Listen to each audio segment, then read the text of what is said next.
Cumprimento toda a igreja com a paz do Senhor. Amém. Sou quem está feliz, levanta a mão, dando glória a Deus aí bem alto. E aproveitando que estamos em pé, eu convido a todos os irmãos que abram as suas Bíblias comigo no segundo livro de Samuel. Glória a Deus. Segundo livro de Samuel, capítulo de número 9. Se você perceber que tem alguém perto de você que não tem Bíblia, se junte a essa pessoa, compartilhe a Bíblia com ela, que eu faço questão que todos acompanhemos o que está escrito na poderosa palavra de Deus. Segundo livro de Samuel, capítulo de número 9, a partir do verso 1.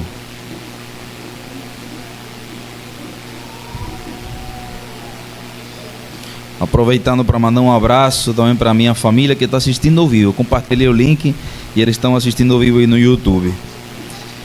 Segundo livro de Samuel, capítulo de número 9, a partir do verso 1, está escrito assim na poderosa palavra de Deus. Certa ocasião, Davi perguntou: resta ainda alguém da família de Esaú a quem eu possa mostrar bondade ou lealdade por causa da minha amizade com Jonatas? Então chamaram Siba, um dos servos de Saul, para apresentar-se a Davi, e o rei lhe perguntou: você é Siba? Sou eu teu servo, respondeu ele. Perguntou-lhe Davi: resta ainda alguém da família de Esaú a quem eu possa mostrar a lealdade de Deus? Respondeu Siba: ainda há um filho de Jonatas, aleijado dos pés. Onde está ele? Perguntou o rei. Siba respondeu: na casa de Marqui, filho de Amiel, em Lodebar.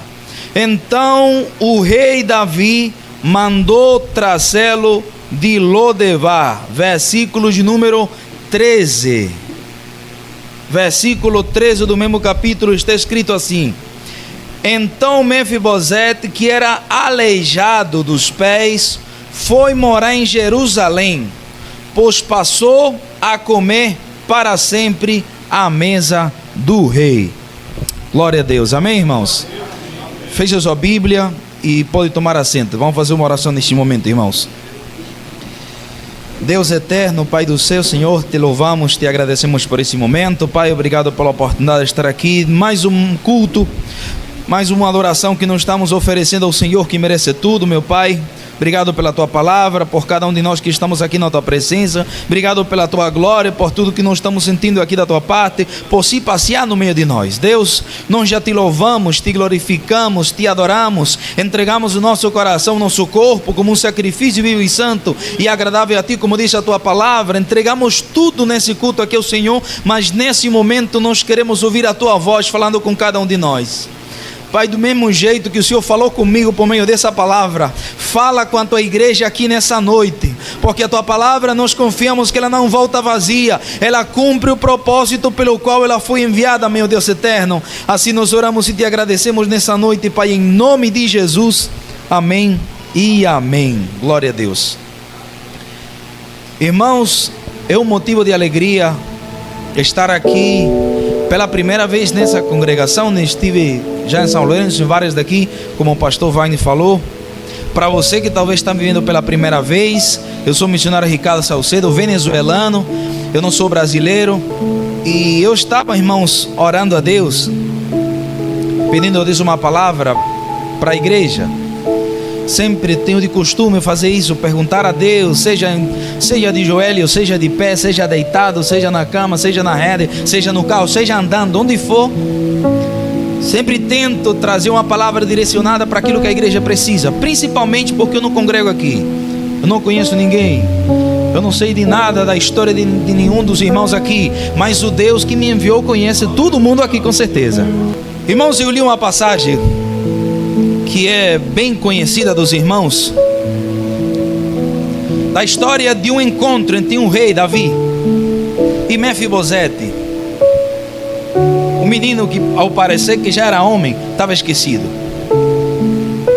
E eu quero que vocês entendam muito bem a história dele, para entender algumas lições de tudo aquilo que Deus estava falando comigo, que hoje à tarde, deitado na rede, conversava com o pastor Adenon e tentava falar para ele um pouco daquilo que Deus estava falando para o meu coração. Mefibosete era o filho de Jonatas. Ele era um neto de Saul. Saul foi o primeiro rei de Israel. Saul estava no trono, teve o filho dele chamado Jonathan, e Mefibosete era o neto do rei. Imagine ser neto do rei por um momento, irmão.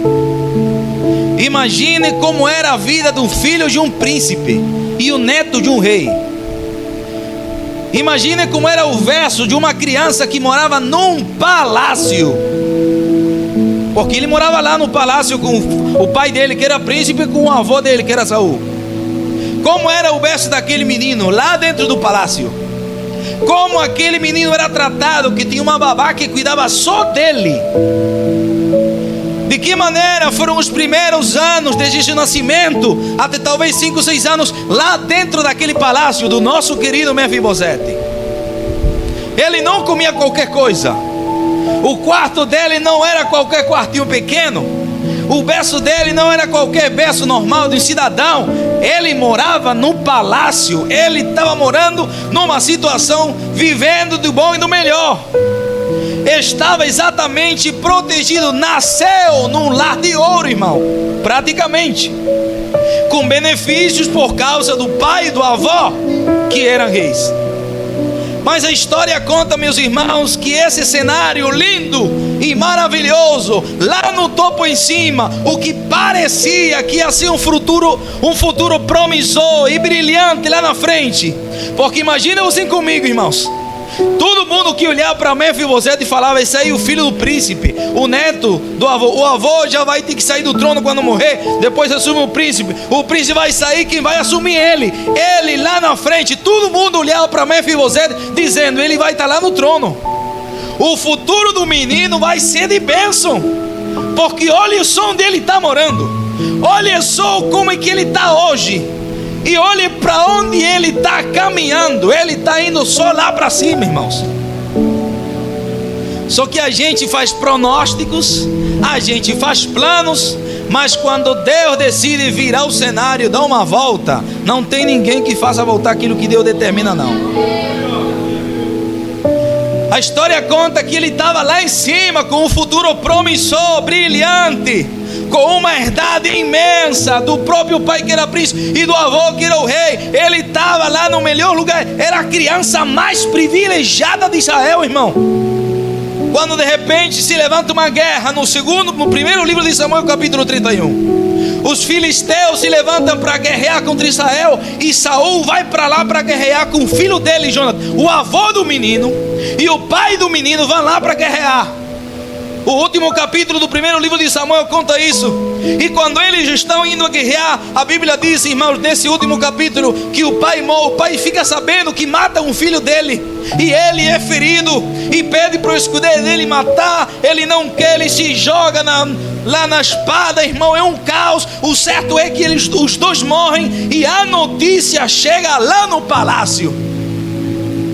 Está escrito lá no capítulo de número 4, versículo 4. Leia comigo umas páginas atrás da sua Bíblia. Segundo Samuel, capítulo 4, versículo 4. Jonatas, filho de Saul, tinha um filho aleijado dos pés, Mefibosete. Ele tinha 5 anos de idade quando chegou a notícia de que Saul e Jonatas haviam morrido. Olha para cá. O pai e o avô dele estão lutando lá na guerra. O menino, como tem 5 anos, está lá em casa. O pai e o avô dele morrem na guerra. E normalmente o que acontecia naquela época era que quando um reino, um exército ia atacar outro, eles iam em cima do rei para matar o rei e toda a sua descendência, para que não fique ninguém para o trono. Porque se o rei morre, não tem filho, não tem nada, ninguém vai ficar para o trono. Então quando a notícia chega lá no palácio real de que o pai de que Saul e Jonatas, o pai do menino, tinha morto, a babá assustada, sabendo que o inimigo vai vir para cá e vai matar o menino, ela pega o menino e sai correndo para esconder ele em algum lugar longe. E esse lugar se chama Lodebar. O texto continua dizendo que sua babá apanhou o menino e fugiu, mas na pressa, assustada, ela o deixa cair sem querer e ele ficou aleijado, manco. Seu nome é Mefibosete. O menino está tendo que fugir porque de repente aconteceu algo na vida dele que ele não esperava. A vovó pega ele e leva lá para Lodebar. Quando ele chega lá, ele agora está aleijado, não consegue nem andar, tem que depender dos outros, porque senão tem que se arrastar. E agora vai morar na casa de Maqui, não é nem de um familiar dele, de Maqui, de um estranho, de um desconhecido. Agora vai morar de favor, depois de morar no melhor lugar de Israel, no palácio. Olhe como a vida dá a volta, irmão. Olha como a vida de repente dá a volta, se a gente não espera, mas acontece. Tudo em determinação daquilo que Deus decide para as nossas vidas. Ele agora vai morar lá em Lodebar, um lugar que não era onde ele nasceu. Ele já não está mais no palácio, agora está numa casa que não é nem de um familiar dele, é de um desconhecido morando de favor. Agora ele não consegue nem andar porque está aleijado, e ele vai levar isso pelo resto da vida dele. Olhe como o cenário muda do dia para a noite para o nosso menino. Ele parecia que o futuro dele era promissor, parecia que o futuro dele estava assegurado, parecia que estava dando tudo certo daqui a 10, a 20 anos, mas de repente acontece algo que ele não esperava. A vida surpreendeu o nosso Mefibosete com a morte dos pais, com a deficiência agora do corpo, dos pés. A vida lhe arrebatou tudo, irmão: o palácio, os benefícios, o luxo, os pés. Agora ele é um discapacitado, irmãos. E de repente, do nada, a vida dele muda e ele perde quase tudo. Parecido com Jó, que perdeu tudo. Ele já não tem mais pai, ele já não tem mais avó, ele já não tem mais cidade dele, ele já não tem mais casa, ele já não tem mais nada. Perdeu tudo. O que foi a única coisa que ele teve, que ele não perdeu? Só a vida, irmão. Porque até do corpo ele agora tem uma deficiência. A única coisa que continuou com ele é a vida. Irmão, isso não acontece às vezes conosco? Tem momentos da vida que a gente é abençoado, mas de repente do nada a gente não sabe o que acontece. Vem um vendaval, leva quase tudo a gente não entende. Aí tem gente que quer se matar, tem gente que começa a passar depressão, tem gente que já abandona tudo, que pensa que a vida não tem sentido, porque eu agora não tenho mais nada, perdi tudo da noite para o dia e não sei o que foi que aconteceu. Mefibosete perdeu tudo, mas não perdeu a vida. Você pode ter perdido tudo na vida, mas se você ainda respira, ainda tem vida. Tem uma palavra que diz: ainda há esperança para aqueles que estão entre os vivos. Você pode olhar para o irmão que está do seu lado e falar para ele: ainda tem esperança. Eu não sei como está a sua situação, mas Deus está mandando dizer: ainda tem esperança. Não importa que o inimigo te roubou, não importa como a vida te tratou nesse ano 2024, a esperança para você no ano 2025. E só quem crê dá glória a Deus e levanta a mão, irmão.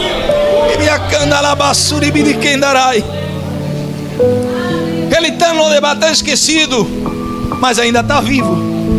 Não tem mais palácio, mas ainda está vivo. Não tem pai, não tem família, não tem nada, não possui nada, mas ainda está vivo. Está defeituoso, não consegue nem andar, mas ainda está vivo.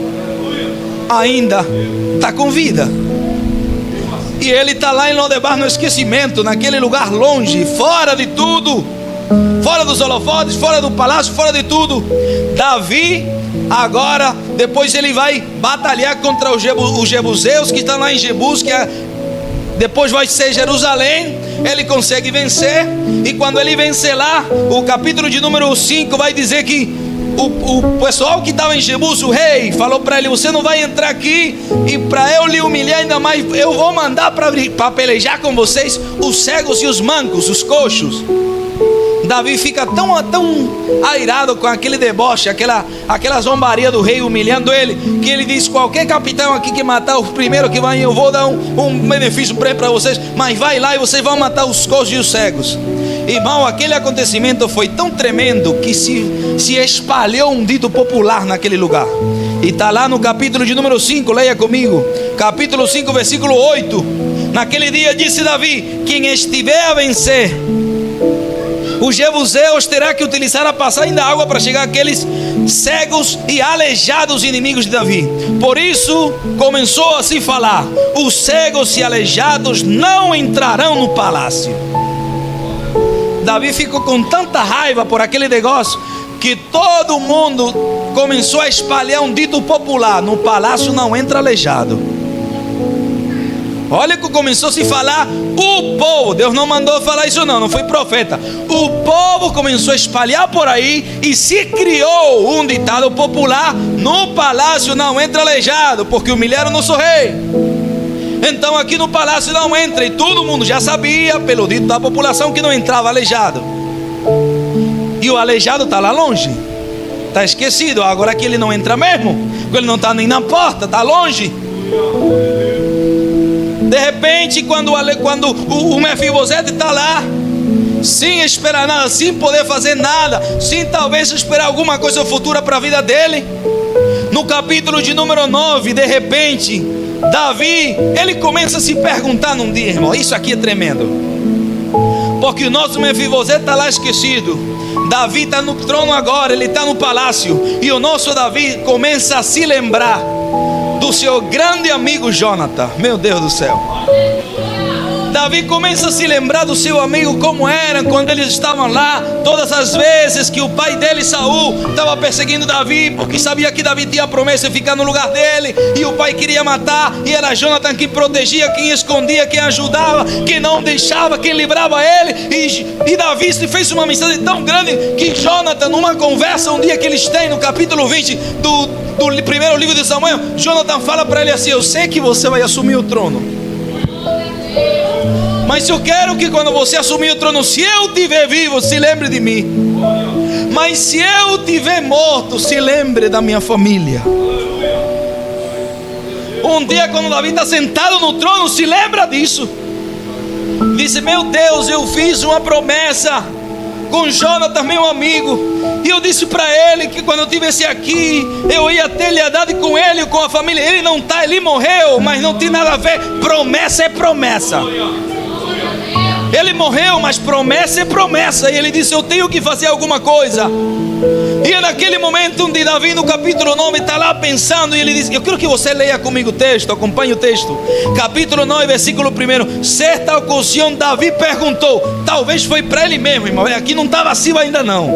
Davi perguntou: resta ainda alguém da família de Saul a quem eu possa mostrar lealdade? Resta ainda alguém da família de Saul? Irmão, quem representava Saul para Davi? Olha o que ele diz. Ele não fala nem Jonathan, meu irmão, ele fala Saul. Por quê? Saul era quem perseguia Davi. Saul era quem queria matar Davi. Saul foi o que se desobedeceu a Deus, o desobediente. O que Davi deveria dizer aqui era: eu quero saber se tem algum familiar dele para eu ir lá e pagar para ele tudo que o pai dele, o Saul, fez comigo. Mas Davi não fez isso, irmão. Davi não queria procurar um descendente para pagar tudo o que o rei Saul fez. Davi falou exatamente: eu quero ver se tem alguém da família de Saul, porque eu quero fazer com ele de misericórdia. Eu não quero pagar com aquilo que o próprio Saul fez para mim. Missionário Ricardo, o que é que merecia Mefibosete?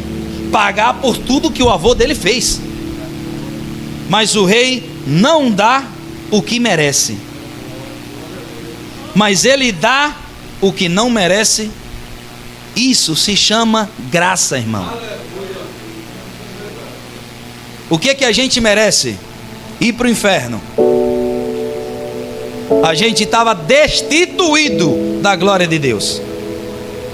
O que é que a gente merece? A condenação eterna.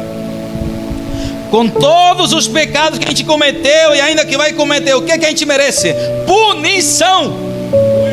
O castigo eterno. É isso o que, segundo a justiça de Deus, a gente merece. Mas Paulo vai escrever na carta a Tito, no capítulo 2, versículo 11, que a graça de Deus se manifestou salvadora a todos os homens. O que é a graça de Deus? Ele merece ser punido, mas eu vou amá-lo. Ele merece a condenação eterna, mas eu vou abençoá-lo. Ele merece o castigo para sempre, mas eu vou ajudar, vou caminhar, vou salvar e vou levar para a vida eterna. Louvado seja o nome do Senhor.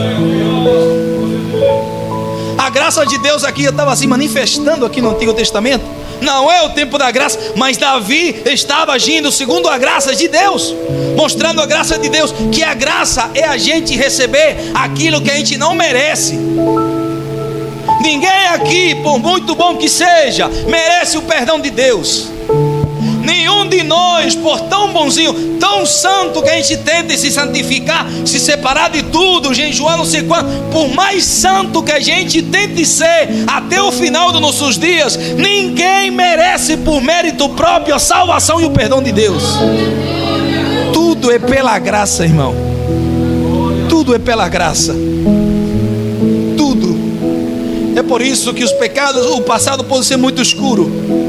Os pecados podem ser grandes demais. O inimigo pode talvez encher a cabeça e dizer para muita gente que já ouvi demais por onde eu passo por aí: Deus não vai me perdoar, eu já fiz tanta coisa ruim. Não existe pecado onde a graça não superabunde. Não existe. A graça sempre é maior. Louvado seja o nome do Senhor. Sempre. Davi se lembra de Saul e ele diz: eu quero mostrar lealdade. Será que tem alguém da família? Chame alguém aqui. Tem um rapaz aqui chamado Siba, ele da casa de Saul, trabalhou com Saul, ele deve saber, chama ele. Aí no versículo 2, então chamaram Siba, um dos servos de Saul, para apresentar a Davi, e lhe perguntou: você, Siba? Sou o teu servo, respondeu ele. E perguntou Davi: resta ainda alguém da família de Saul em quem eu possa mostrar a lealdade de Deus? Respondeu Siba: ainda tem um filho de Jonatas, mas ele é aleijado dos pés. Davi, ele quer abençoar o menino. Davi quer abençoar Mefibosete. Davi quer ter vontade. E ainda tem gente dentro do palácio que não quer que seja abençoado. Davi quer abençoar ele, quer ajudar ele, quer mostrar lealdade, quer fazer algo por ele. E Simba diz: tem um, só que não dá, porque ele é aleijado. E o senhor lembra o que está se falando por aí em todo mundo? O dito que se espalhou por aí depois daquela guerra em Jebu, Senhor? Que aleijados e cegos não entram aqui. O povo já sabe. Se ele não fosse aleijado, talvez ele poderia entrar, mas ele é aleijado, não tem como. Porque todo mundo fala por aí, sabe muito bem que aleijado não entra aqui no palácio. E Davi se lembra: tá certo, todo mundo fala, mas eu fiz uma promessa com Jonatas. E apesar de tudo isso, continua dizendo o texto: onde está ele? Perguntou o rei. Versículo 4. Respondeu Siba: está na casa de Maqui, filho de Amiel, em Lodebar. Então o rei Davi mandou trazê-lo de Lodebar. Diga: traga o menino. Mas ele é aleijado, traga o menino. Mas todo mundo sabe que aqui não pode entrar aleijado. Traga Mefibosete. Mas por que? Me explica. Eu fui perguntar a Deus: por que é que Mefibosete pode entrar se todo o povo falava que aleijado não entrava? Deus quebrou a própria regra? Eu fui perguntar a Deus, irmão, orando aqui, e Deus me falou algo tremendo que tenho aqui no coração, que só quem está no espírito aqui, irmão, vai entender o que eu vou falar agora. Por que é que Mefibosete entrou? Apesar de que, se eu falava popularmente, tinha o ditado popular que aleijado não entrava. Porque o rei tinha uma promessa com o pai dele. E a promessa é maior do que o que o povo fala. Eu não sei quem vai receber aqui, mas eu vou profetizar para alguém aqui nessa noite.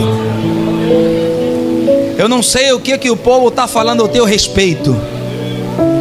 Eu não sei o que o povo diz sobre o teu filho.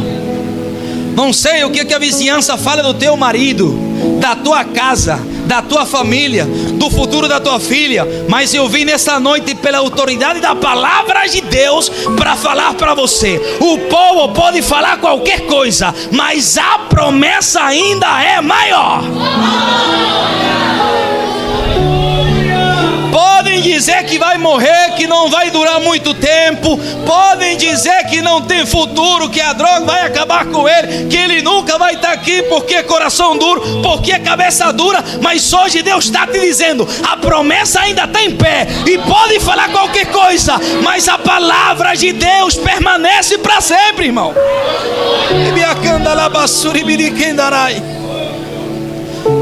Irmão, no texto aqui, a promessa que Davi fez para Jonatas foi maior do que aquilo que o povo falava. A promessa foi maior. Irmãos, isso aqui é tão tremendo, irmão, porque o povo olha o teu estado de hoje, o teu povo olha para o aspecto do teu filho hoje, o teu povo olha para o hoje do teu marido, da tua casa, os problemas. Ele olha para o teu hoje e ele tenta acertar para o futuro, dizer: isso não vai dar certo, não vai chegar muito longe, não dá, não, porque é impossível alguém que está lá ser pastor, é impossível alguém que está assim tornar-se um ministro, é impossível alguém com o coração aqui está pregando. Deus hoje está perguntando: quem tem promessa aqui? Levanta a mão. Quem tem promessa? Pois leve isso no seu coração. A promessa de Deus ainda está em pé. E mesmo que as pessoas e o inimigo falem qualquer coisa, a promessa de Deus ainda vai se cumprir na tua vida, no teu marido, no teu filho. Crê no Senhor Jesus Cristo e será salvo tu e a tua casa.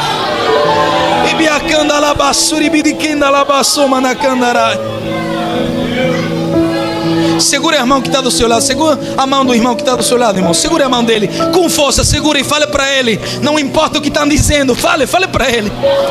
Não importa o que estão dizendo. Você tem promessa. Você tem promessa. E a promessa é maior. O homem falha, Deus não falha. A promessa está em pé.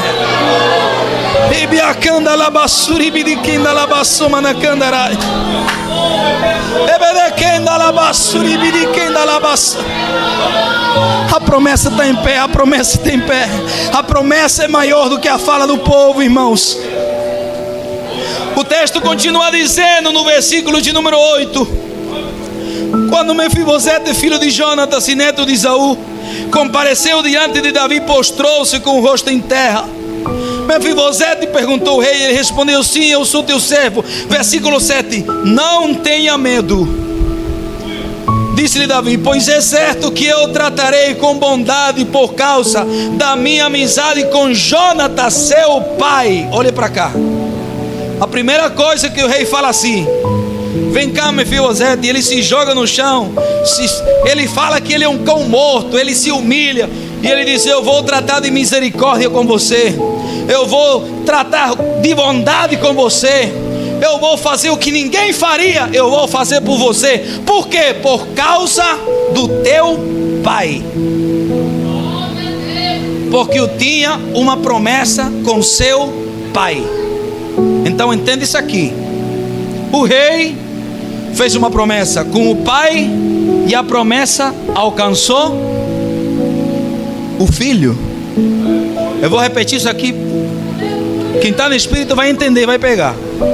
O rei fez uma promessa com o pai e essa promessa alcançou o filho. A promessa não foi com o filho, mas por causa do pai o filho foi abençoado. Quem tem promessa aqui, levanta a mão.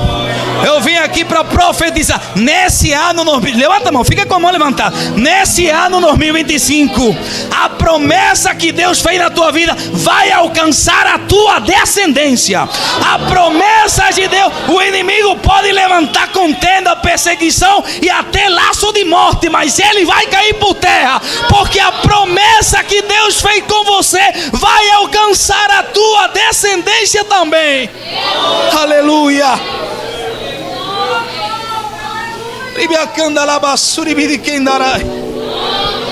Você poderia estar falando: missionário, ninguém dá nada pelo meu filho.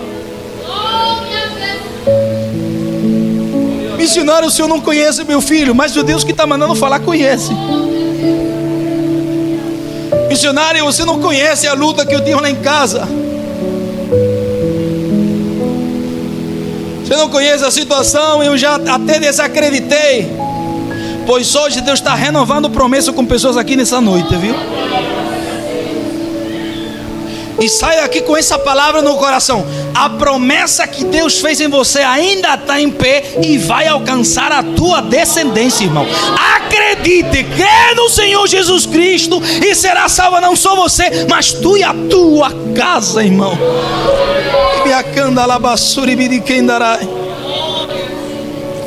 Davi olha para o menino e diz: eu não fiz a promessa com você, foi com seu pai, mas você foi alcançado.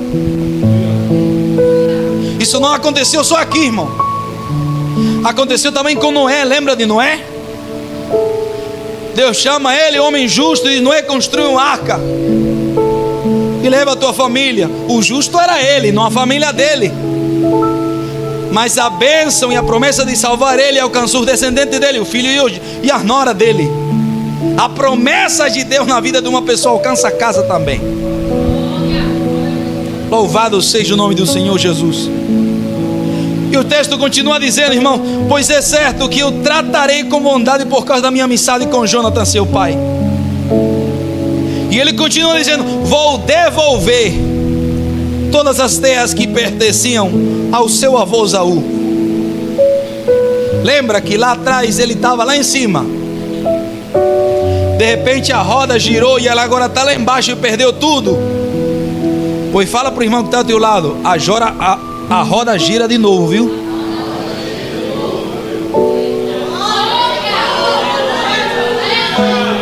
Pode ser que como ontem você estava lá embaixo, foi lá em cima, e pode ser que vai lá embaixo. Não vim profetizar aqui prosperidade para ninguém, mas saiba que a vida é subindo e descendo. De repente, quando ele estava lá esquecido, quando ele menos esperava, foi que chegou a visita lá, do Palácio Real. Ele não mandou chamar, do nada recebeu a visita, e agora ele está vendo o que? A esperança dele renascer de novo. Mefibosete começa a ver de novo a esperança mais uma vez renascer, vivificar de novo. Para ele a esperança tinha morto. Ele disse: não tenho família, não tenho pai, eu vou morrer aqui no esquecimento sem nada. Mas o rei ainda manda visita, viu? O rei ainda manda buscar. O rei ainda visita a gente lá em Lodebar. Eu não sei onde é que está teu filho ou tua filha, mas Deus está dizendo: eu vou lá e visito, eu pego e trago para cá. É isso que o rei fez. Foi lá, pegou e trouxe. Mostrou de bondade, de amor, de misericórdia. E ainda vou devolver todas as terras que pertenciam ao seu avô Esaú. Lembra do futuro do menino, que o menino olhava para o futuro, falava: isso aqui tudo vai ficar para mim, mas de repente acabou, você já nada é seu, você perdeu tudo, seu pai morreram, e agora aquilo que de repente a vida tinha tirado dele é restituído. Ele recebeu de volta aquilo que ele pensava que nunca mais ia receber de volta. Porque uma coisa é quando o inimigo tira algo de você, e você está lá na justiça brigando e pelejando, e ainda está com um pouquinho de esperança que está indo, mas ainda estou segurando, ainda tem uma chance de tê-lo de volta. Outra coisa é quando a esperança vai embora toda e você diz: não tem nada para fazer. Outra coisa é quando você diz: não, eu já tentei fazer de tudo e isso não dá certo mesmo, está tudo contrário para mim, tudo a favor da outra parte, eu não tem como. Pois no momento que tudo sai do controle da sua mão, Deus fala: eu entro em ação. É nesse momento onde, quando parece que as expectativas humanas acabaram, quando parece que não tem mais esperança, quando parece que não tem mais fé de que vai voltar, é nesse momento onde Deus mostra que Ele é Deus de restituição. Eu não sei o que foi que o inimigo, a vida, te tirou nesse ano 2024. Eu não sei como é que está acabando o teu ano, mas eu estou profetizando para alguém aqui nessa noite. Não sei se na metade, no início e no final, mas vai ter restituição para a gente em 2025, viu? Deus vai restituir aquilo que faz tempo o inimigo e a vida tiraram de você. Louvado seja o nome do Senhor. Porque Ele é Deus que age quando ninguém pode fazer mais nada. Esse é o Deus a quem nós servimos. Eu vou devolver tudo que pertence ao seu avô. Você não esperava que você recebesse, mas eu vou devolver. E termina dizendo: e você comerá para sempre na minha mesa. Você vai comer para sempre na minha mesa, diz. Nós hoje estamos aqui celebrando a mesa do Senhor. E o desejo do rei é que toda a sua família esteja aqui participando da mesa. O desejo do rei é que os Mefibosete que estão longe, como em Mossoró, onde nós estamos indo, a gente vai lá com a coragem, pegue eles e traga para a mesa, para a comunhão. É o desejo do rei, irmãos. E Deus usa o seu povo para trazer Mefibosete. Não foi Davi que fez, foi exatamente os que serviam no palácio. E Mefibosete, quando chega, disse: agora você vai comer na minha mesa. Irmão, a gente estava todo mundo destituído da glória de Deus. Siba, que já morava no palácio, o desejo ardente do coração dele era comer na mesa. Ele nunca comeu. E Mefibosete, depois de tantos anos, ele não tinha mais lembrança do que era comer na mesa. E muita gente poderia ver entrar o aleijado, dizendo: como é que ele pode entrar lá? Entrando, e a mesa daquela época era uma mesa pequenininha, que todo mundo tinha que sentar no chão, e tinha uma cortina que cobria os pés quando se sentava para comer.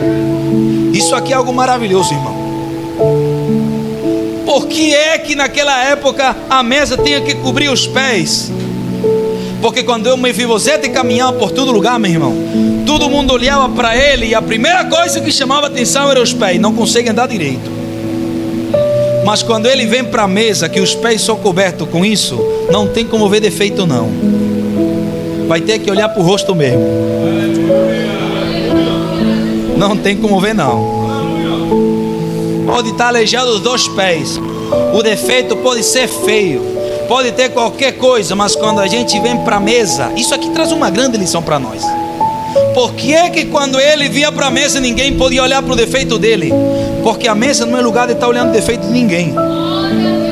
A mesa é lugar de comunhão. Não é para vir para a mesa para ver quem que vai tomar Santa Ceia e quem não, quem que está aleijado e quem não. Não, a mesa é lugar de comunhão. Nós estamos aqui alegres de que estamos hoje participando da mesa. Mas ainda tem o Mefibosete que tem que chegar aqui. E Deus está mandando dizer: eu vou trazer o Mefibosete da tua família. O defeito pode ser grande, pode vir até se arrastando, mas ele vai participar da mesa com a gente, da mesa do rei. A igreja pode ficar em pé, pastor? Fica em pé nesse momento, irmão, que eu estou encerrando agora. Versículo de número 13, para encerrar, meus irmãos. Versículo de número 13. Então meu filho Mefibosete, que era aleijado dos pés, foi morar em Jerusalém, pois passou a comer à mesa do rei. Eu vou fazer uma releitura e vou colocar o meu nome, irmãos, que foi o que Deus me mostrou agora à tarde, quando eu estava lá na casa do meu sogro lendo isso aqui. Eu vou ler uma vez o texto com o meu nome. Então Ricardo, pecador, aleijado dos pés, foi morar na cidade santa e passou a comer para sempre na mesa do rei. Olha o que o texto diz aqui, irmão.